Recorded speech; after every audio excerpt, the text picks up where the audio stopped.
TLDR, Stormcast are cooler than you thought.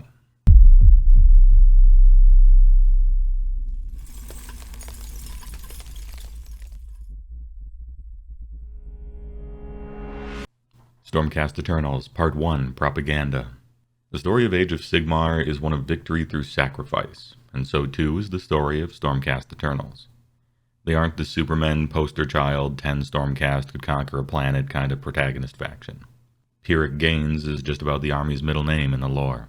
The phrase Pyrrhic victory originates from Pyrrhus of Epirus and his 2 military victories over the Romans in 279 and 280 BC, at the Battle of Asculum and Heraclea respectively, where, although he won both 2-1 on casualties, his remaining troops were so depleted, and his enemies' available reinforcements so plentiful that he famously said, "Another victory like that, and we shall be utterly ruined." Good thing the game ends on turn 5. And gains because they're huge. Every Stormcast was a mortal man or woman who found themselves in a situation that required heroism, and rose to the occasion. And died, usually in glorious battle, mostly defenders of the weak against overwhelming odds. At the moment of death, their soul is intercepted like Einherjar and given the choice: go to the afterlife or respawn forever fighting demons. Now, this is a cursed fate, and I really don't want you to think. Not all can pass this test, even when willing. Many falter before the cairns of tempering or are blasted apart on the anvil of apotheosis. But those that step forth from reforging do so crackling with lightning, a foot taller, chiseled like a Greek statue, and with their Persona 5 social stats maxed out, outfitted in weapons and armor forged by dwarven gods from the shattered core of a planet, commanded by mighty heroes larger than life and with that signature GW brand of schlock. Vandus Hammerhand led the first Stormcast from Azir and is actually insane. His personal flair is a proclivity for calling in orbital lightning nukes on his exact location, glass everything in a half-mile radius, and then reforge to do it again. He also personally retrieved Sigmar's lost hammer from the clutches of chaos. Gal Miraz, a weapon so holy that it blasts all corruption from any soul it hits, judges them, and sends them to the anvil of apotheosis gift-wrapped with a blue and gold ribbon. His fight back from the brink involved hitting demons and chosen so hard, half of them were eventually redeemed into Stormcast. Later they joined his crew, and he still busts their balls about it on lunch break. Bastion Carthalos, aka 7'12" Professor Badass, is the Lord Commander of the Hammers of Sigmar, and among the oldest of the gods' allies. He oversaw the Battle of Burning Skies and spearheaded an assault against Archaon himself. Dueled him one-on-one, but had to withdraw after Dorgar ripped open his chest. Turns out it's hard to fight a mutant Chaos Dragon demigod when you're alone and on foot. So he escaped with his people across the lightning fields, still wounded while fighting off demonic pursuers, and made it back to Azir. This was before he was a Stormcast, by the way. That was him as some guy and his tribe. He still hadn't died yet, so he couldn't be reforged, which was getting to be annoying. So he just walked into the anvil of apotheosis while still alive, like, do me up. Then Grungni made him a suit of golden full plate that heals him to full every 30 seconds, and his hammer is also a satellite dish, calls down orbital strikes. God damn, how can Stormcast lose, right? Well, if you're asking that, welcome to Age of Sigmar. Everyone is insane. It's not quite 40k over the top, but it's close. Stormcast enemies are mighty to the point of hopelessness. Demigod Grand Marshal of the Apocalypse, continents of chaos worshippers and demons, the literal god of death, a billion radioactive rats, even the NPC factions are OP. Lord Celestant, these Varangard are endless. We need more dragon reinforcements. There are no more dragons. What do you mean there are no more dragons? There should be thousands more in the Dragoneth Empire. Yeah, they're all dead. What? Kragnos killed them all. Himself? Yes. Why? 'Cause he's a fucking asshole, that's why he's a destruction god. Destruction gods, for Christ's sake. Who's that? So yeah, Stormcast are powerful. They got a lot of enemies, and they're powerful too. In fact, that was kind of the point. After the Golden Age, when Chaos slithered its way into the mortal realms and started opening portals, invading, twisting the lands and peoples into nightmare horrors, standard stuff. The demon legions were endless, and not just in a figure of speech way, they literally never stopped.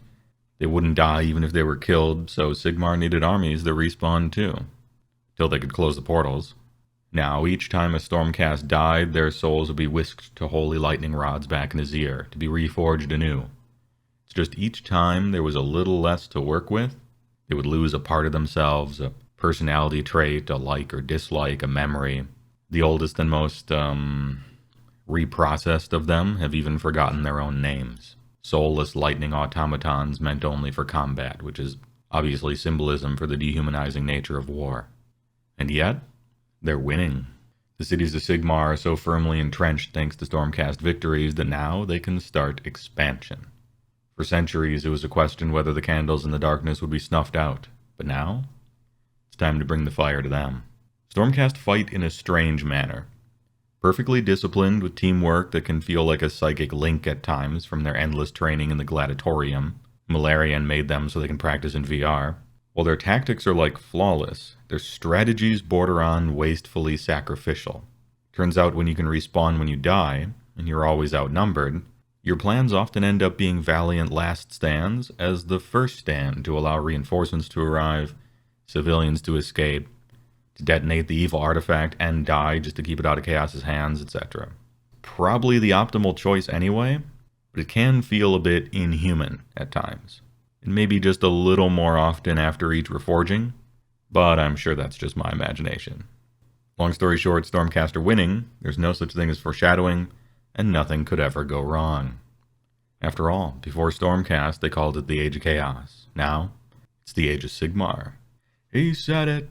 He said the name of the thing! Part 2 Models.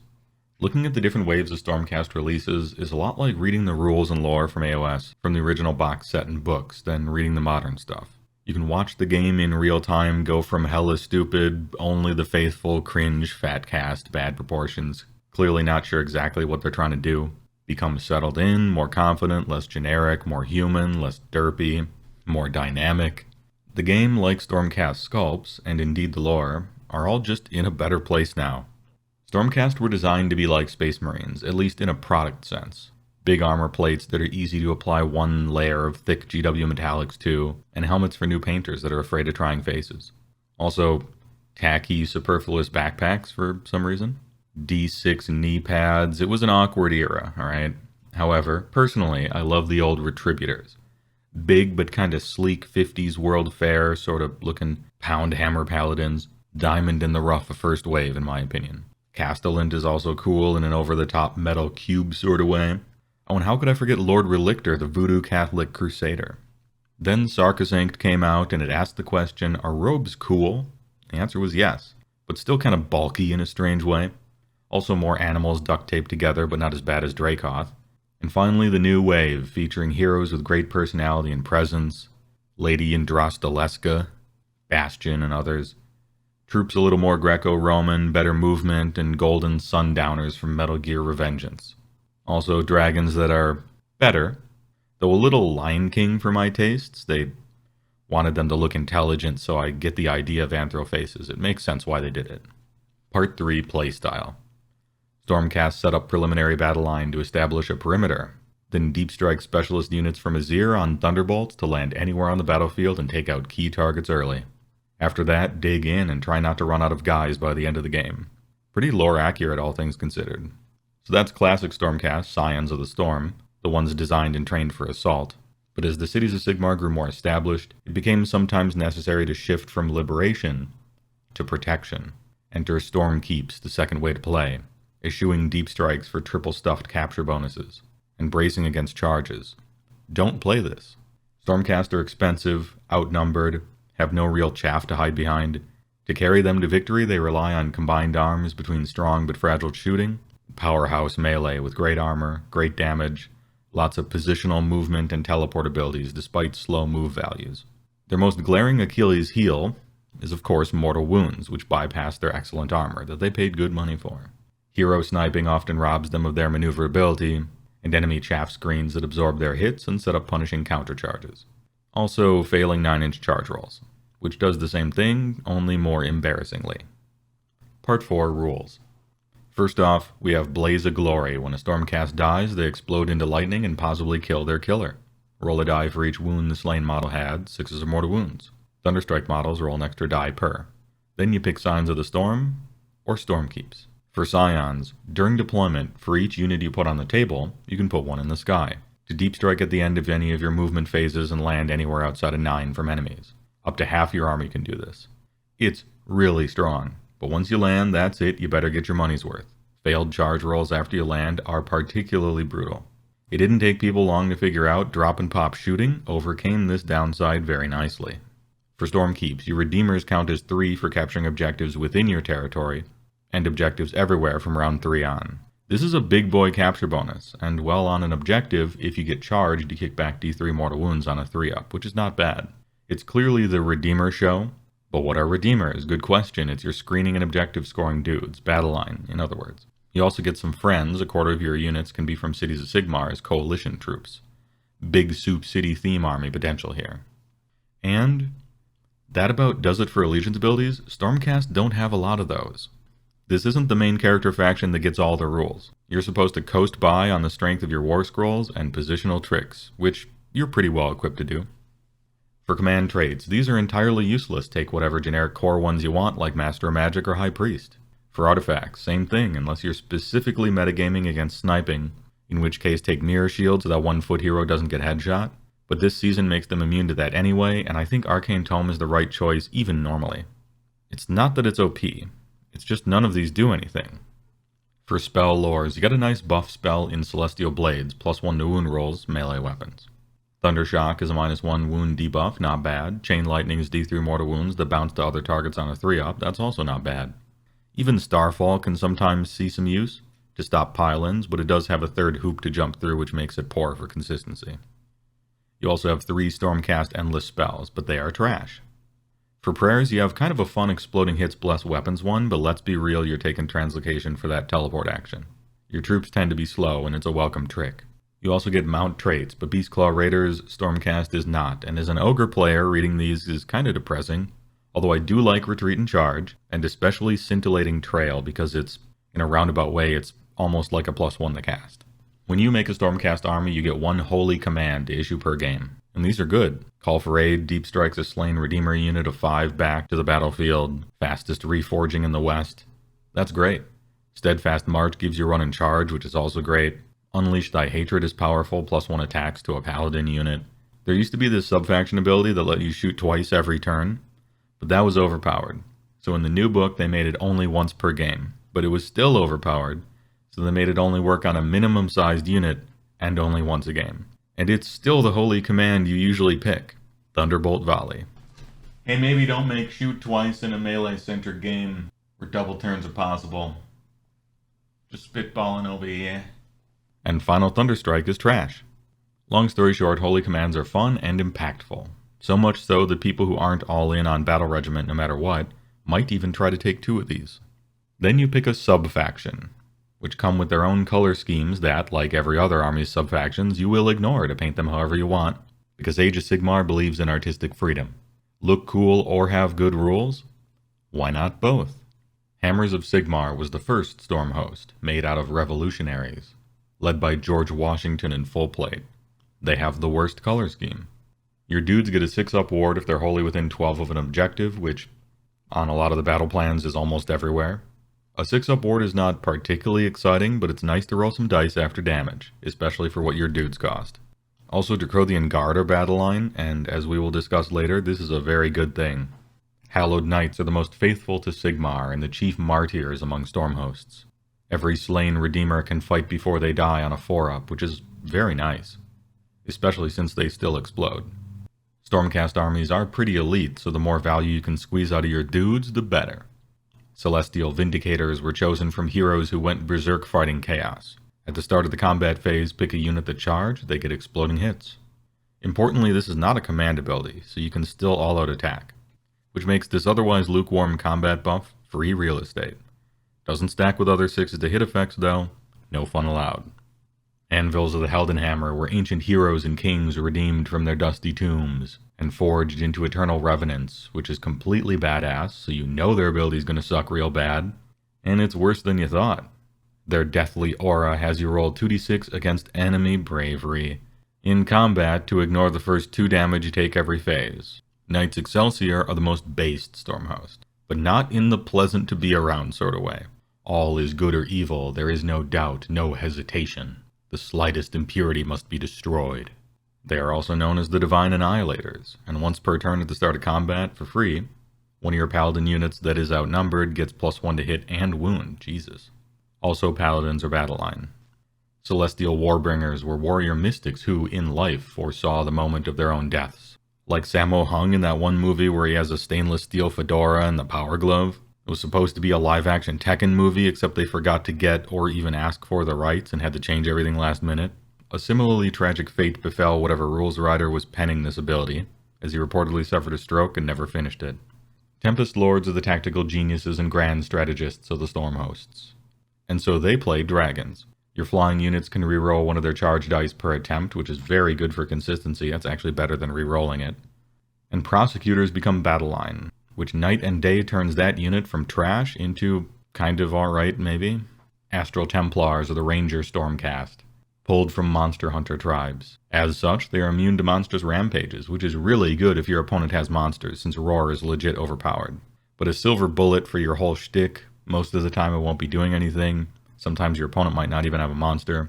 But Hunters and Paladors are battle line, which is sometimes cute. Okay, so here's the thing. Stormcast have entirely too many war scrolls. We both know it. They simply made too much. Their cup overfloweth. They have literally twice as many as they should, and this makes it hard for new players to figure out what's even going on. So, I made this video. Let's get to it. Redeemers. These guys are for being deployed on the table, usually on an objective, then screening for your more important stuff while moving around and not dying too quickly if you can help it. Most importantly, they're for being cheap, battle line. Let's start with the classic choice, the Humble Liberators. 120 points, +1 to saves when using shields for a 3-up, and you will be using shields. They don't fight well, but if they're on an objective, they deal D3 mortal wounds to an enemy on a 4-up at the end of combat. They probably won't be alive for that. This is Gulping Bite. It's meh, but they're cheap. Vanquishers are the cheapest at 110, and while they do have worse armor, they have a cool idea. What if your chaff could kill opposing chaff? I guess we'll never know because they mostly cannot do that. But the greediest lists will run 3 of these just to save 30 points total in a 2,000 point list. Vindictors are the Goodstuff all-arounders at 130. They have a native 3-up save, so it can reach a 2-up unlike Liberators, 2-inch range, so all 10 can fight if you reinforce, and 6 is crit for a mortal wound, plus Thunderstrike keyword for extra explodey. They aren't bad. And last we have Sequitors, with only 4-up armor and 1-inch reach, but lots of Stormsmite Great Maces with decent attacks for dual combat style, either exploding hits or a 5-up ward. You can even reinforce them to try and turn them into a dual-purpose combat unit. But unlike Vindictors, you'll need the Fights in 2 Ranks battalion for that. Paladins and other big boys on foot. Sometimes you want to cordially welcome your opponent to Pound Town. I play Ogres, so this makes perfect sense to me. They are naturally slow and weak to chaff screens, but something about 10 rets simply vaporizing anything they touch in melee, pretty satisfying. Paladin Protectors have 5 attacks a model, Jesus. 3-inch range so they can all fight reinforced, a 2-up save when they spin their glaives like Darth Maul, and 1 or 2 Star Soul Maces for easy D3 mortal wounds. These are your classic Paladins ranked up in a cube of pure metal armor. If you'd like to give up some armor for mortal wounds, and some weapon reach for more mortal wounds, and some number of attacks for more mortal wounds, consider Retributors. You will need the Fight in 2 Ranks battalion if you want to reinforce them, but they put out an absurd amount of mortal wounds. Still have a 3-up save. Then there's Decimators, who suck. Also, it occurred to me while reading these, why does this need to be 3 distinct war scrolls with almost the same points? These are basically just 3 different weapon options. Let's save some paper here. Expensive unit of 5, not elite enough for you? How about 3? Annihilators with Meteoric Grand Hammers, aka Sig Downers. 2-inch range, 3s and 2s, Rend 2, damage 3, they are ready to give war a chance. Blazing Impact does mortal wounds to the area they're deep strike to, lets them reroll their next charge, plus impact hits. When you're thinking about big damn, big body bruisers, this is what it looks like in Stormcast Eternals.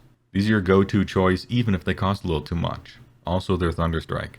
For the rest of them, Annihilators with shields don't do enough damage and still die to mortal wounds, despite their 2-up save, so it's not like they're the perfect anvil. Praetors just don't have it, also short reach, also you don't want bodyguards. And Evocators just feel like more expensive Paladins with worse weapons. They do have a cool Shock Blast, but basically so do Retributors. Suppose you could take them for the Unbind or with Lock On or something. Shooters. Shooting is integral to Stormcast's success. It's there to counter your counters, so you don't lose right away. Oh, it's a thing that does mortal wounds, and that would wreck my high armor guys. Shoot it. Oh, there's a chaff screen that I don't want to get stuck in. Shoot it. But you know how casuals are. They don't like it when you shoot at them. You have a lot of shooting options in Stormcast. Sorry, I couldn't do it with a straight face. Just play long strikes. Great range, great accuracy, crit for 2 mortal wounds, and work the best with the double shoot holy command. It's everything you could want, unless you want more than 6 wounds on a 4-up save. This unit will die if it even smells combat. And 240 points is a lot to lose so easily.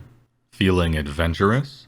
Don't want to play what everyone else is playing for no other reason than it being popular, like some kind of self-sabotaging wargame hipster? You're playing one out of almost 30 different armies, but that's still not special enough for you? Well, there's battle line options in Judicators. Both Skybolt and Crossbow versions are okay with their own pros and cons. Skybolt have better range to shoot stuff while still standing on an objective, have Rend, and 6's proc Mortal Wound.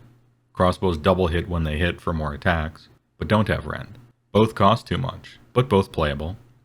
Castigators are very cheap, but random Rend 2 damage 1 shots. It does add up, and you could play a bunch of them for kicks. They're like if lead belchers weren't expensive, but not battle line. Celestar Ballista is just a very inefficient ranged unit that can't use a holy command. Prosecutors have nothing going for them, and Vigilers were a good idea that just didn't pan out for a bunch of reasons. If they deal ranged damage to a target, your other guys get +1 to hit them, though only for this turn. Not quite all there as a buff, you do have to actually deal damage, and it's one you can get very easily in many other ways. They die if they enter combat, so you end up using them like a fiddly potshot's buff hero, except they're a unit. If these were battle line, I would like them, but they aren't, so they compete with stuff that's actually good while having a war scroll that you're trying to find copium uses for, as if they were redeemers or something. Now you can play a Knight Judicator to unlock them as battle line, whom I like, even though he costs too much. But I think we're into cascading pet units, unlocking pet units territory here, which is very easy to do in Stormcast, by the way. So here's some more copium for you. He's a Gillette champion, so maybe he's better this season. But I don't think they are. Cavalry. You have some great options here, arguably the best options, but they will need some support to get the most out of them. Let's talk Fulminators. Rend 2 damage 3 on the charge, 5 attacks a model, even their mount attacks are good. And just for a sense of perspective here, when I say good, I mean a unit of 4 doing 30 damage to a 3-up save good. Like 4 Fulminators charge you, and when the dust settles, no one even remembers your name kinda dead. Vandus Hammerhand was not fucking around. Plus they have breath weapons, good armor, okay, not the greatest speed, but these are your go-to hammers in a Stormcast army. This, and units like it, is why you've been bean counting all those points everywhere else, because when it comes to units that are supposed to go places and accomplish things, you want to play as many of those as you can. Just make sure you get the charge, otherwise their damage drops by over half. What is this, a Beastclaw unit? Fulminators. They're like Mournfang, except good. Then there's 2 other types of Fulminators that are just worse. Why did this need to be 3 units? Make these different weapon options, save some paper. If you want faster damage with some nice bells and whistles, Vocators on Dracolines are pretty good. They just need more support to shine. Their 12-inch move, Wizards with a self-buff and an unbind, naturally reroll charges, good attacks, and immediately after they fight, they crackle with lightning arcs, so it'll do like 4 or 5 mortal wounds. Add a Lord Arcanum on Dracoline, and Pack Alpha will give them the full juice. Also, Lawcon has entered the chat. Then there's Tempestors, and I'm going to put a pin here because there may be the one time that an all-arounder unit actually succeeds, and I think that's great. More of this, please. Decent shooting that always explodes into 2 hits per, plus a breath weapon. Decent melee damage, decent movement, decent defense. They aren't the stars of the show, but in Hammers of Sigmar, I'd use them as a switch hitter battle line that can be whatever they need to be in a pinch, even if they cost too much. Then there's Stormstrike Chariots, which, for once, don't cost too much. They're very efficient, make a solid, fast screen, good impact hits, but won't do much more than that. They're for high efficiency, not for high impact. Vanguard Paladors are there for the Final Fantasy fans, get some alright chocobos that don't feel like they do enough, if I'm honest. But with a teleport ability that is kind of restrictive on where you can land, away from terrain and objectives and more than 9 from enemies can sometimes be a really tight squeeze depending on battle plan. And finally, let's talk dragons. People were real salty about these guys on release, but they fixed that OP hero move months ago, don't worry about it. Stormdrake Guard have alright damage, very random breath weapons, good movement, once a game reroll charges, quite durable with 9 wounds on a 3-up save, 4-up spell ignore, and each one can swallow whole after they fight to kill off another dude if you roll above wounds characteristic. Plus they're monsters, so you can use Roar to shut off command abilities, which more or less gives them an extra rend on a 3-up. I like them, even though at 340 they cost too much. And random stuff. Art Deco Weird Wings guys are very fast, but don't do anything. Aether Wings make alright screens, I guess, but you're creeping into endless spell cost territory. Same with Gryph-hounds, only more so. The best way to play Gryph-hounds is by getting them for free when you pick a hero that summons them. Some of the Warband squads are neat, but so expensive I wouldn't consider them. Vanguard Hunters suck, but they have an ability that teleports them from anywhere to a board edge, which can sometimes be good if you're in Astro Templars, so they're battle line. Alright, let's talk heroes. And this is both cool and dangerous for Stormcast Eternals. You have so many exciting heroes, you'd think you're supposed to play the full 6. But actually, you're always so elite that you really want to play as few as possible. Restraint is the word of the day here, and in an effort to keep this video under 5 hours, the following heroes are trash.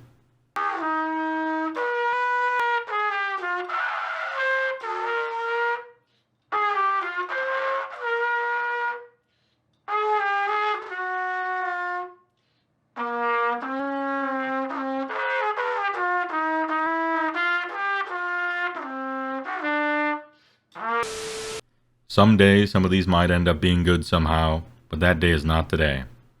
And now, the heroes that aren't good, but maybe you can cope-use them during the Foot Heroes Matter season by giving them Arcane Tome or something.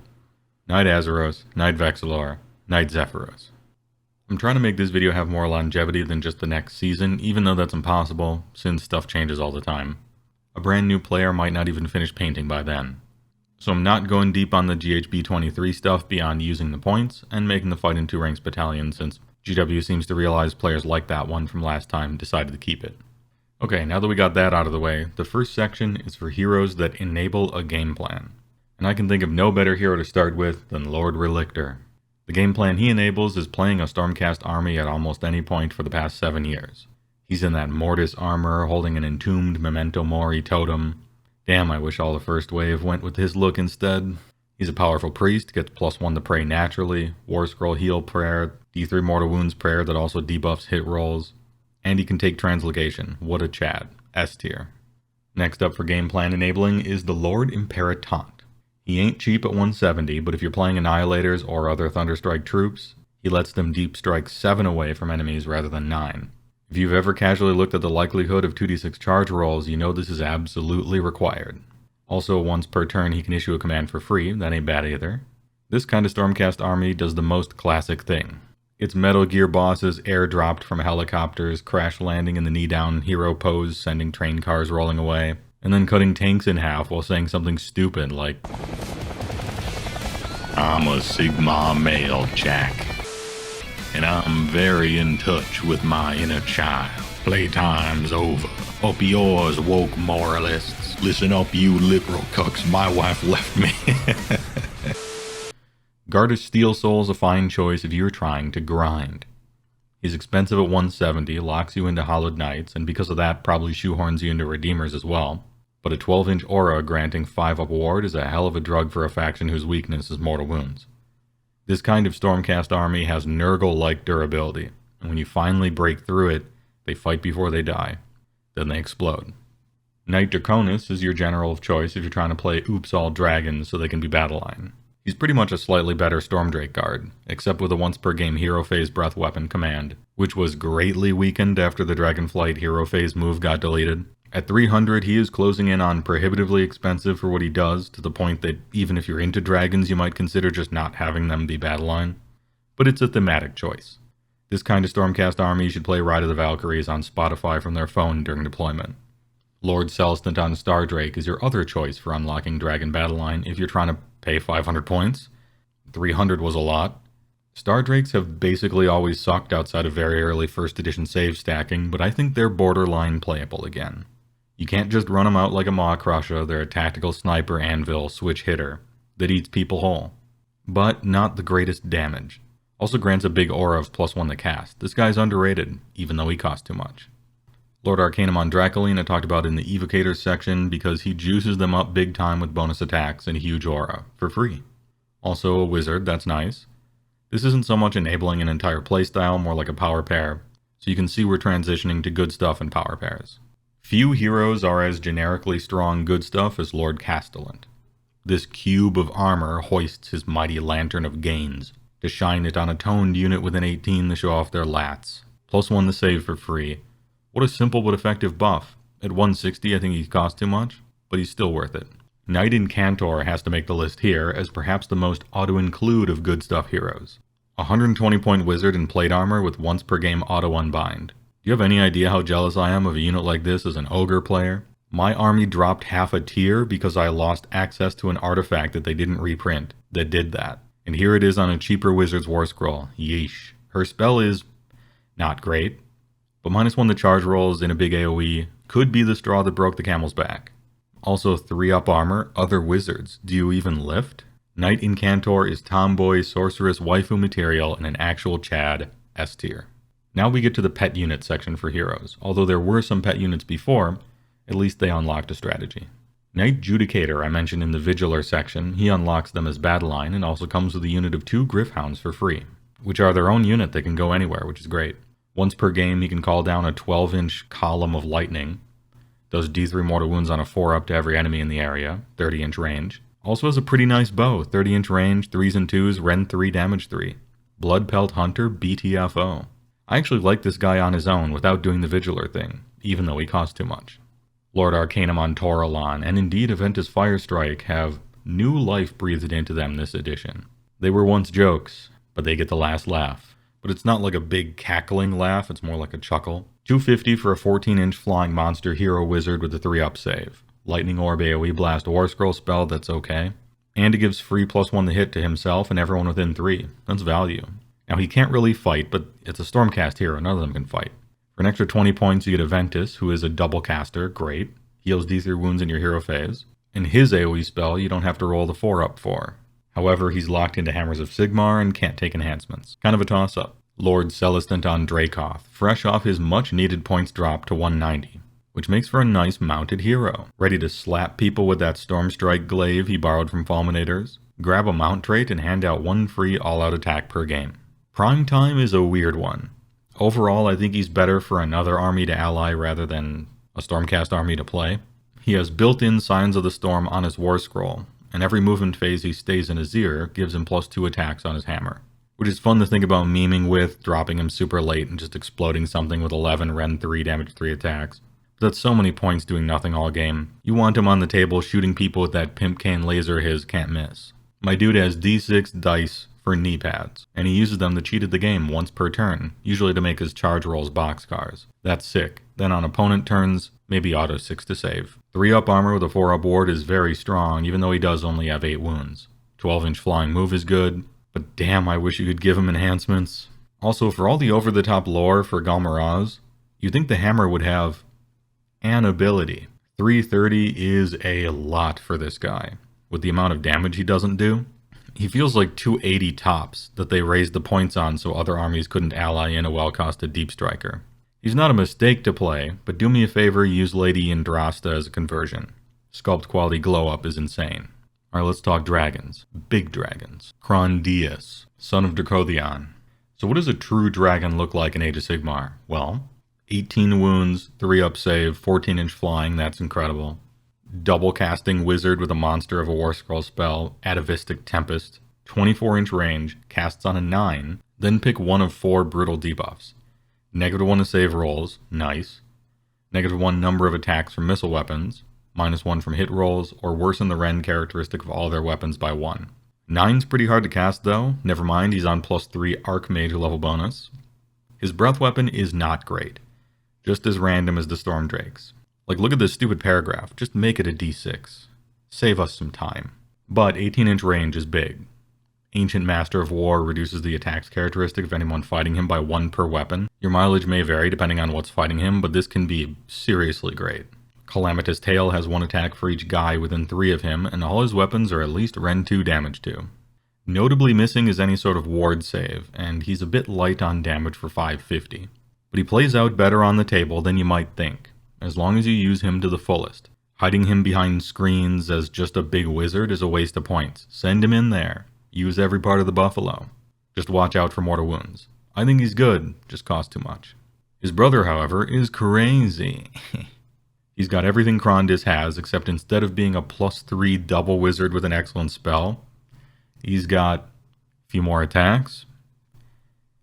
And then if he kills a hero or a monster, he gets +1 attacks for the rest of the game. This is not close to a fair trade, and I must say I'm disappointed. Perhaps in this season, with everyone trying to jam foot heroes everywhere, this dude could go Maw Tribe style. All-you-can-eat buffet on them. But it's probably cope. Yeah, he costs too much, but I was hoping he'd do more. Lord Commander Bastion Carthalos. Look at this dude. 3-up save, 4-up ward, that's incredible. Only 8 wounds though. Has a massive Ren 2 damage for his sledgehammer, though I really wish he had more than just 4 swings with it. In each of your hero phases, he calls down orbital thunderbolts from Azir to blast a model anywhere on the table. Roll a number of dice equal to the model's max wounds. Each 6 is a mortal wound. Good against monsters and hilarious against 35 wound Gargants.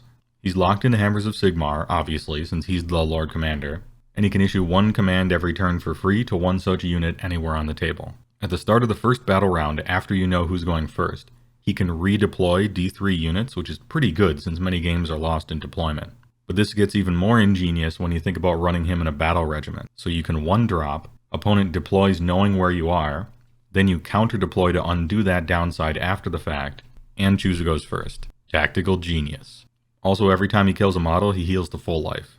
Dude is so sick, even though he costs too much. Part 6, Notes and Target Audience. For Stormcast Eternals, I would normally not recommend them for new players, ironically, considering that's the overt intention by GW. This is a fairly advanced army to play on the table, and in list building it's for the kind of analytical player that likes to dig through 76 war scrolls to find the one foot hero that sucked for 6 years, who might have niche play this season if you do this thing with that ability. It's very easy to fall into pet unit traps that trigger secondary and tertiary dominoes that leave you at 1850 points when you don't even have battle line yet, or buying some huge starter box at a pretend discount before you know anything about the game, only to realize over half of it was stuff you don't want to play. But you're different. You did your research. You try before you buy. And maybe you didn't and the thing I described happened to you, but that's okay. You can be reforged. Wiser, more powerful, and with 3-up armor against future mistakes. Also, maybe next season that stuff becomes good. Stormcast is an army for those who like clean, decisive interactions, and apparently a shitload of damage. Weather the storm and make your final stand, which happens to also be your first stand. But you're well equipped to do so.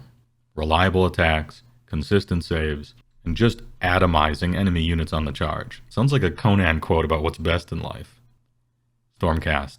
Always outnumbered, never outgunned. Unless you all die. But hey, just reforge, right? Thanks for watching. I'm HeyWoah. Join my Discord if you feel like it. Buy a shirt, will ya?